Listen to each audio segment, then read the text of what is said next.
Hello दोस्तों, नमस्कार। स्वागत है आपका हमारे चैनल ओम प्रिया सिंह में। तो आज की वीडियो में हम आपको बताएंगे वट सावित्री व्रत कथा के बारे में।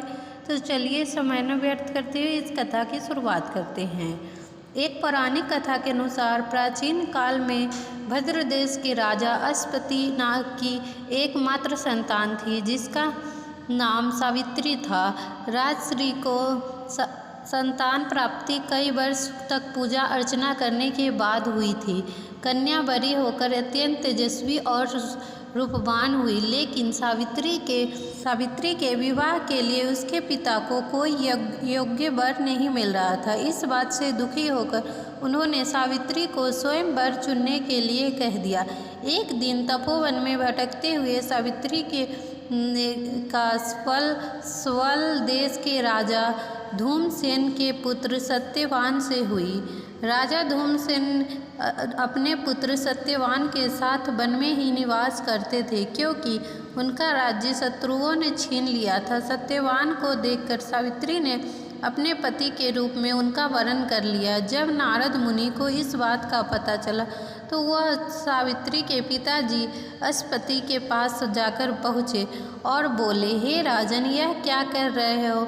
आप सत्यवान गुणवान है, धर्मात्मा है और बलवान भी है, पर उसकी आयु बहुत छोटी है। वह अल्प आयु का है, 1 वर्ष बाद ही उसकी मृत्यु हो जाएगी।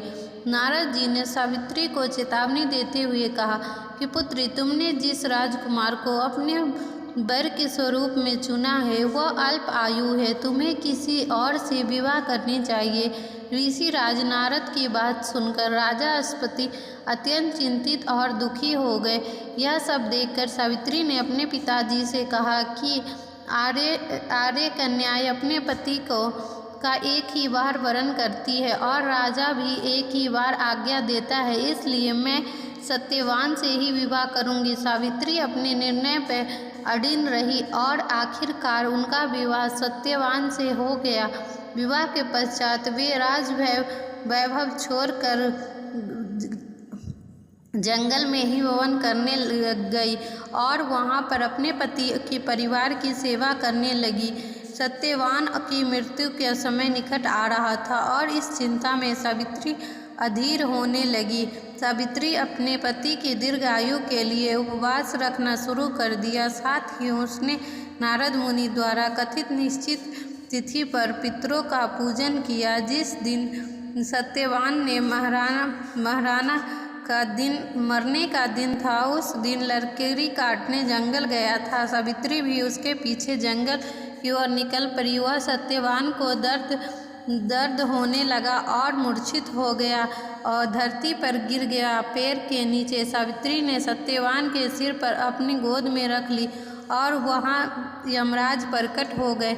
बिना विचलित हुए पूरे विश्वास के साथ सावित्री ने यमराज से सत्यवान के प्राण न ले जाने की प्रार्थना की, लेकिन यमराज देव ने ही माने। सावित्री अपनी बात पर अड़ी रही। सावित्री को समझाने की कोशिश की फिर भी कि यह विधि का विधान है, लेकिन सावित्री ने देवी ने तुम ध्यान दो, तुम धन्य हो, सत्यवान का प्राण नहीं छोड़ सकती हो, तुम मुझसे कोई और वर मांग लो। यह सुनकर यमराज जी ने कहा कि सावित्री ने यमराज जी से कहा कि मेरे सास ससुर का वनवासी हो गए हैं और अंधे हो गए हैं, आप उन्हें दिव्य ज्योति प्रदान करें।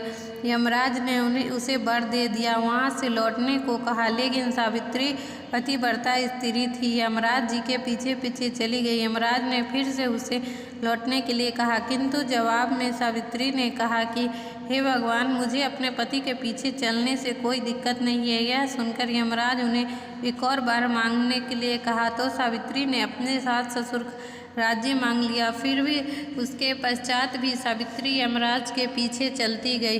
फिर यमराज ने उनसे कहा कि हे देवी, तुम एक और वर मांग लो, जैसे एक और वर मांग लो। सावित्री ने उनसे पुत्र की वर मांगा। पुत्र का वर मांगने से यमराज ने कहा कि तुम्हें पुत्र हो, आशीर्वाद दे दिया। फिर सावित्री पीछे पीछे चलने लगी। यमराज ने कहा कि अब क्या चाहिए तुम्हें?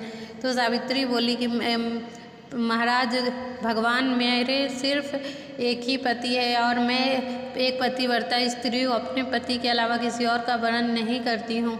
तो आपने मुझे पुत्र का वरदान दिया है तो वो आपका वरदान झूठा साबित हो जाएगा।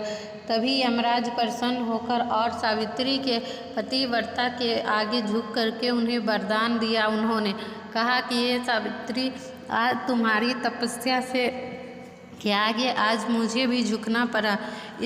मैं तुम्हें वर देता हूँ, तुम अखंड सौभाग्यवती भव का वरदान दिया। और वह लोग अपने राज्य में वापस चले गए। उनका राज्य वगैरह सब वापस मिल चुका था और उनके सास ससुर की आंखें भी वापस आ चुकी थी। दोस्तों, आशा है कि यह वीडियो आपको पसंद आई हो, सावित्री की कथा आपको अवश्य पसंद आई हो।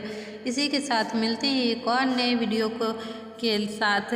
इस वीडियो को देखने के लिए बहुत बहुत धन्यवाद। और फुर्सत मिले तो जय माँ लक्ष्मी और वट सावित्री के बारे में आप हमें कमेंट करके ज़रूर बताएं। इसी के साथ मिलते हैं एक और नए वीडियो में। इस वीडियो को देखने के लिए आपका बहुत बहुत धन्यवाद।